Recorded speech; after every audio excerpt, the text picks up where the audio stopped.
Hello friends, Shashi Agarwal channel के अंदर मैं doctor Shashi Agarwal welcome you. और आज का जो हमारा सब्जेक्ट है दैट इज दी मार्केटिंग और प्रमोशन मिक्स के अंदर we are going to understand the concept of personal sell. इसका मीनिंग क्या है, इसका प्रोसेस क्या है, इसका रोल क्या है, इसके मेथड्स क्या है। उसी तरह एक क्वेश्चन ये भी आया हुआ है कि quality of a good salesman क्या है। तो वो सारा का सारा मैंने इस वीडियो के अंदर कवर किया है। अगर आपको मेरा ये एफर्ट सही लगता है तो इस वीडियो को लाइक कीजिए, शेयर कीजिए तथा मेरे चैनल शशि अग्रवाल को सब्सक्राइब कीजिए। तो पर्सनल सेलिंग जैसे कि नाम से ही पता चलता है, तो यहाँ पे हम देखते हैं कि face to face direct communication होती है। सेल्स पर्सन जो चीज बेचना चाहता है और जो पोटेंशियल कस्टमर जिसके ऊपर जो पोटेंशियल कस्टमर जो क्वेरी लेके आता है वो सेल्स पर्सन उसके साथ face to face direct communication करता है। और यहाँ पे पर्सनल सेलिंग के पीछे जो लॉजिक होता है कि जो कस्टमर है, जो पोटेंशियल कस्टमर है, उसको कन्विंस करना कि वो प्रोडक्ट और सर्विस को परचेज करें। तो यहाँ पे जो पर्सनल सेलिंग होती है पर्सनलाइज्ड और इंटरेक्टिव, क्योंकि डेफिनेटली यहाँ पे जो सेल्समैन है वो पोटेंशियल कस्टमर के साथ डीलिंग करता है, उसको इंफॉर्मेशन प्रोवाइड करता है और इंटरेक्टिव फॉर्म ऑफ प्रमोशन होती है। पर्सनल सेलिंग है जिसके अंदर जो है दैट इज एन आर्ट, जिसके अंदर बेसिकली जो हमारा सेल्समैन है वो प्रोस्पेक्ट जो पोटेंशियल कस्टमर है उसको कन्विंस करता है ताकि वो जो गिवन प्रोडक्ट है, सर्विस है, उसको परचेज कर सके। अमेरिकन मार्केटिंग एसोसिएशन ने इसको डिफाइन किया है कि personal selling is the oral oral होता है मुंह जुबानी presentation in conversation with one or more prospective purchaser के जो हमारी शॉप पे या ऑर्गेनाइजेशन में कस्टमर्स आते हैं उनमें हम उनके साथ बातचीत होती है उस और यहाँ पे जो मोटिव होता है पर्सनल सेलिंग का सेल करना होता है। तो यहाँ पे पर्सनल सेलिंग के अंदर जो सेल्समैन है उसके अंदर एबिलिटी होनी चाहिए ताकि वो लोगों को कन्विंस कर सके कि गुड्स एंड सर्विसेज परचेज करें। और यहाँ पे डेफिनेटली जो मोटिव होता है that is to sell goods and services at profit, ताकि सेलर को प्रॉफिट हो और बार को बेनिफिट हो।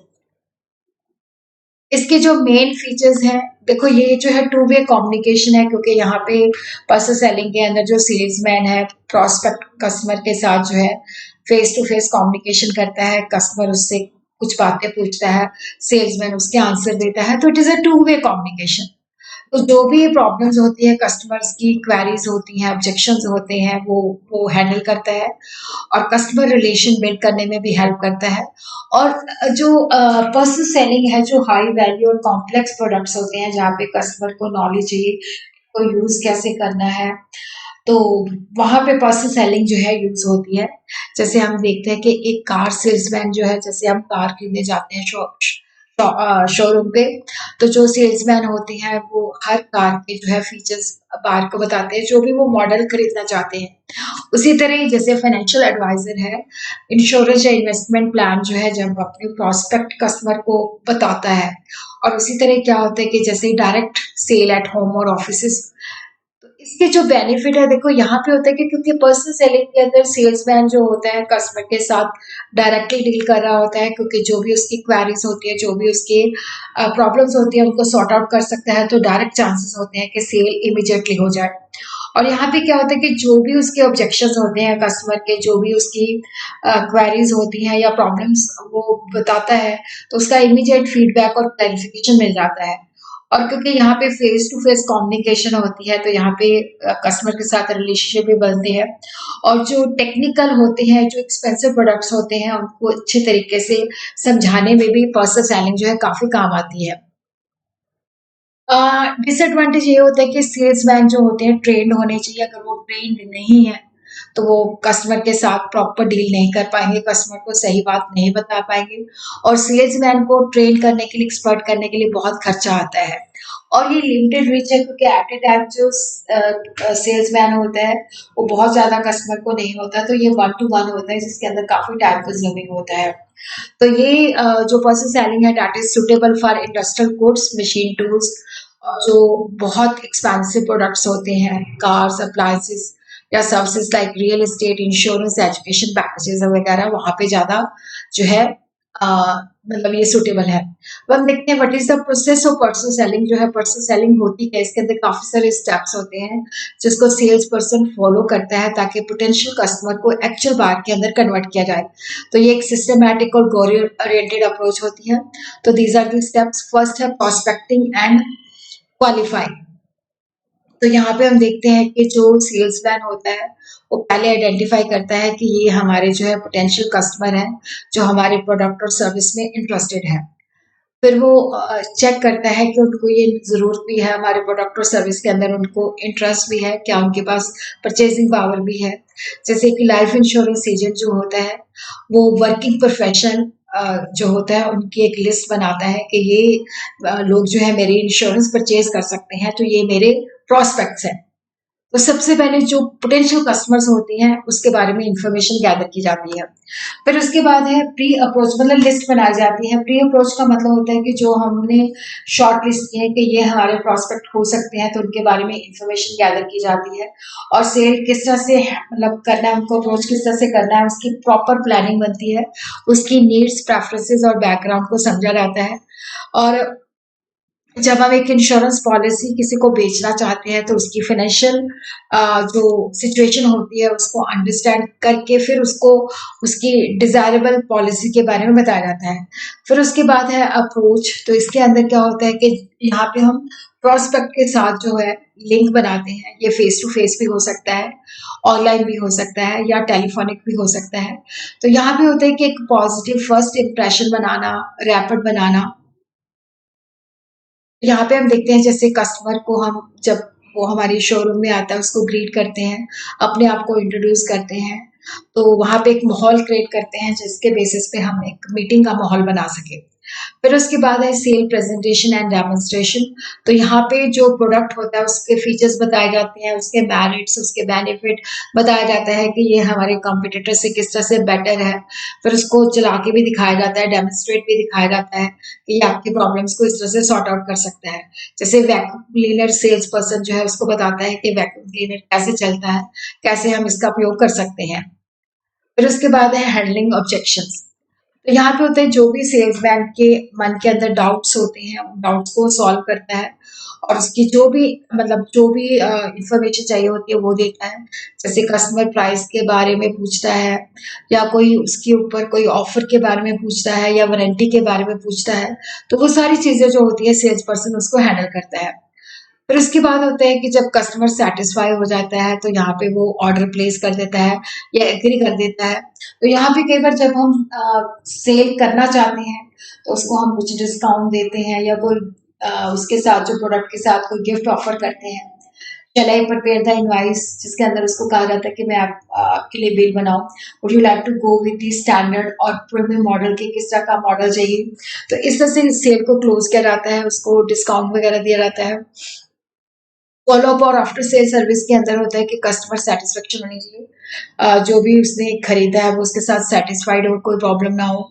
तो लॉन्ग टर्म रिलेशनशिप जो है बिल्ड किया जाता है। जैसे उसको कुछ समय के बाद जो होता है उसको कॉल किया जाता है कि प्रोडक्ट इज वर्किंग वेल और नॉट। फिर उसके बाद हम देखते हैं कि what is the role of personal selling. देखो, personal selling that plays a vital role in the promotion and distribution of product and services. जब मतलब ऐसे प्रोडक्ट्स होते हैं जो ज़्यादा एक्सपेंसिव होते हैं, ज़्यादा टेक्निकल होते हैं, तो वहाँ पे कस्टमर के साथ हमारी बातचीत होनी चाहिए। कस्टमर को हमें एक्सप्लेन करना पड़ता है और उसको कन्विंस भी कराना पड़ता है।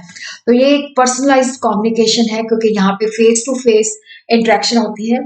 देखो, यहाँ पे जो सेल्समैन होता है इमीडिएटली कस्टमर को समझ आता है कि ये कस्टमर का बैकग्राउंड ये है, कस्टमर की मतलब मैंने इस लहजे से बात की है कस्टमर के साथ।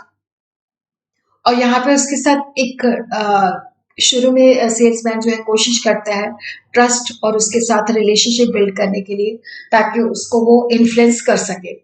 फिर इमीडिएट फीडबैक। देखो, यहाँ पे पर्सन सेलिंग के अंदर जो है इमीडिएटली जो है सेल्स पर्सन जो होता है कस्टमर का रिएक्शन ऑब्जर्व कर सकता है और उसी के हिसाब से अपनी स्ट्रैटेजी उसके साथ जो बातचीत करनी है उसको मोल्ड कर सकता है। और जो पर्सन सेलिंग है that is very effective for complex और हाई इन्वॉल्वमेंट प्रोडक्ट। तो ये उन प्रोडक्ट्स के लिए बहुत यूजफुल है जो टेक्निकल है, एक्सपेंसिव है, जो कस्टमाइज्ड है, जैसे कार्स हैं, इंश्योरेंस है, मशीनरी है। तो सेल्स पर्सन जो होता है कस्टमर को उसके फीचर्स, बेनिफिट किस तरह से उसको यूज़ करना है, कंपैरेटिव एनालिसिस करने में काफ़ी हेल्प करता है। फिर देखो जब हम सेल्स पर्सन जो कस्टमर के साथ डील करता है तो रिलेशनशिप बिल्डिंग के अंदर मतलब जब वो फेस टू फेस इंटरेक्शन होती है तो वहाँ पे रिलेशन भी बिल्ड होता है। तो यहाँ पे जो पर्सन सेलिंग के अंदर कोशिश होती है कि लॉन्ग टर्म कस्टमर रिलेशन हो, ये नहीं कि एक टाइम ही सेल करनी है। तो यहाँ पे मतलब इसका जो मोटिव होता है कि जो कस्टमर है वो रिपीट परचेज करे और लॉयल्टी हमारे साथ बनी रहे। फिर उसी के साथ सपोर्ट अदर प्रमोशनल टूल्स जैसे एडवर्टाइजिंग से जो मैसेज है उसको रीइंफोर्स किया जाता है, जो सेल प्रमोशन के अंदर ऑफर दी जाती है वो बताई जाती है, अगर ऑनलाइन है तो उसको भी बताया जाता है। तो वो बेसिकली जो भी मार्केटिंग कैंपेन्स होते हैं उसका यहाँ पे फॉलो अप किया जाता है। ये बिजनेस टू बिजनेस और इंडस्ट्रियल मार्केट के अंदर भी यूजफुल है क्योंकि यहाँ पे नेगोशिएशन और कस्टम सोल्यूशन चाहिए होते हैं। तो ये बहुत ज्यादा जो वॉल्यूम की सेल्स होती है क्लोज करने में काफी हेल्प करता है। और सेल्स पीपल जो होते हैं वो काफ़ी फीडबैक, काफ़ी इन्फॉर्मेशन भी गैदर करते हैं, तो जिससे प्रोडक्ट डेवलपमेंट और स्ट्रैटेजी बनाने में हेल्प करती है। और स्किल सेल्स पर्सन जो होते हैं वो आसानी से कस्टमर को परसुएड कर सकते हैं, कन्विंस कर सकते हैं, उनके ऑब्जेक्शंस, उनके डाउट्स को अच्छी तरह से मैनेज कर सकते हैं। पर्सनल सेलिंग जो है that is not just about selling A product, it is about understanding customer की रिक्वायरमेंट क्या है, कस्टमर की नीड क्या है, उसका उसको सॉल्यूशन प्रोवाइड करना और उसके साथ लॉन्ग टर्म रिलेशन बिल्ड करना। फिर उसके बाद है methods of personal selling. Personal selling जो है that can be carried out in various way depending on the nature of the product, target customer क्या है, selling situation क्या है। देखो door to door selling first है। यहाँ पे जो सेल्स पर्सन होता है होम या ऑफिसेस जो होता है वहाँ पे वो विजिट करता है, कस्टमर को वो चीज़ें दिखाता है और प्रोडक्ट को सेल करता है। और ये जो डोर टू डोर सेलिंग होती है वेरी पर्सनल एंड डायरेक्ट मतलब होता है सुटेबल फॉर कंज्यूमर प्रोडक्ट जैसे Amway, eureka, Forbes, water purifier, Tupperware. फिर कई बार जो टेलीफोनिक सेलिंग भी होता है, यहाँ पे टेलीफोन के बेसिस पे फेस टू फेस कांटेक्ट नहीं होता है, टेलीफोन कॉल्स की जाती हैं, तो इससे काफ़ी समय बच जाता है कि हम ऑफिस में बैठ के कॉल्स कर सकते हैं, जैसे बैंक्स और टेलीकॉम कंपनीज हैं। फिर है रिटेल पर्सन सेलिंग, ये जो है that takes place inside a retail store with the sales person जो होता है, जो कस्टमर वॉक इन होते हैं, जो उस शोरूम पे विजिट करते हैं उसको समझाता है।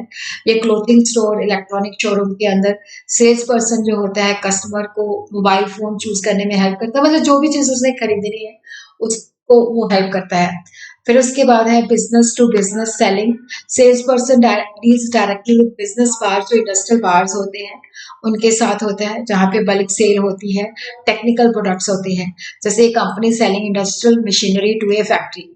उसी तरह एक कंसल्टेटिव सेलिंग के अंदर होता है कस्टमर की प्रॉब्लम, फिर उसके बाद सॉल्यूशंस देना।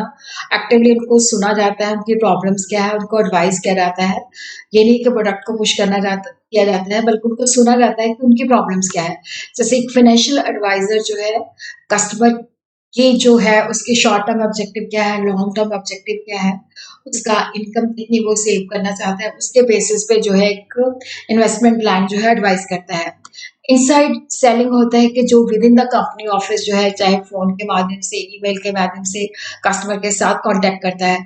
ये ज़्यादा रेलेवेंट है tech company, software firms etcetera के अंदर। जैसे इनसाइड सेल्स रिप्रेजेंटेटिव जब उसको लगता है कि इस कस्टमर ये हमारा हो सकता है, तो कंपनी की वेबसाइट से तो वो उसके साथ इंटरेक्ट करता है। जैसे वेबसाइट पे हम कोई प्रोस्पेक्ट कस्टमर विजिट करता है तो वहाँ से लीड मिल जाती है। आउटसाइड सेलिंग होता है जब मार्केट के अंदर वो जाके मिलता है, जैसे फार्मास्यूटिकल रिप्रेजेंटेटिव जो होते हैं डॉक्टर को विजिट करते हैं ताकि वो मेडिसिन को प्रमोट कर सकें। डिजिटल और वर्चुअल सेलिंग के अंदर कंडक्टेड जो वीडियो कॉल्स, ईमेल्स और चैट प्लेटफॉर्म के द्वारा होती है। तो ऑनलाइन बिजनेस जैसे जैसे बढ़ रहा है तो ये भी बढ़ रहा है। जैसे रियल एस्टेट एजेंट जो होते हैं वर्चुअल प्रॉपर्टी टूल्स जो है लोगों को प्रोवाइड करते हैं। तो ये क्वेश्चन भी काफी बार आ चुका है कि जो गुड सेल्समैन है उसकी क्वालिटी क्या है। देखो जो सेल्समैन है उसकी कम्युनिकेशन स्किल अच्छी होनी चाहिए। कम्युनिकेशन स्किल का मतलब ये नहीं कि इंग्लिश, कम्युनिकेशन स्किल का मतलब है कि कस्टमर चाहे अनएजुकेटेड है, चाहे रूरल बैकग्राउंड से है, चाहे सिटी बैकग्राउंड से है, बट सेल्समैन को पता है कि मैंने इफेक्टिवली इसको किस तरह से डील करना है। तो वो उसके प्रोडक्ट के फीचर बेनिफिट उसको आसानी के साथ बना सके, कस्टमर की नीड्स को ध्यान से सुने। फिर देखो उसको प्रोडक्ट की नॉलेज होनी चाहिए। अगर प्रोडक्ट और सर्विस की नॉलेज नहीं है तो वो कस्टमर को बताएगा क्या। फिर उसके पास पेशेंस होनी चाहिए ability to handle rejection without losing motivation, हमेशा जो है अपने प्रोस्पेक्टिव कस्टमर के साथ वो पोलाइटली से आए, कॉन्फिडेंस होना चाहिए, उसका एटीट्यूड पॉजिटिव होना चाहिए, उसका जो बोलने का तरीका है पिच बड़ी सॉफ्ट होनी चाहिए ताकि कस्टमर के साथ रिलेशनशिप बना सके। फिर ऑनेस्ट होना चाहिए, मतलब ये नहीं कि मिसलीडिंग इन्फॉर्मेशन ना दें। फिर कस्टमर की नीड्स को अंडरस्टैंड करें, ऑब्जर्व करें। फिर उसके बाद नेगोशिएशन स्किल होनी चाहिए ताकि वो कस्टमर के साथ प्रॉपर्ली नेगोशिएट कर सके। फिर वो अडेप्टेबिलिटी होनी चाहिए कि कस्टमर की जिस तरह की टोन है उसके अकॉर्डिंगली अपने आप को एडजस्ट करता है। उसकी अपीयरेंस अच्छी होनी चाहिए, साफ-सुथरे कपड़े पहने होने चाहिए ताकि अच्छा इंप्रेशन बने। फिर उसके बाद है कि वो अपने गोल्स सेट करे, टाइम को सही तरीके से मैनेज करे, अपने जो टास्क है उसको प्रायोरिटाइज़ करे ताकि प्रोडक्टिविटी को एनहांस किया जा सका है।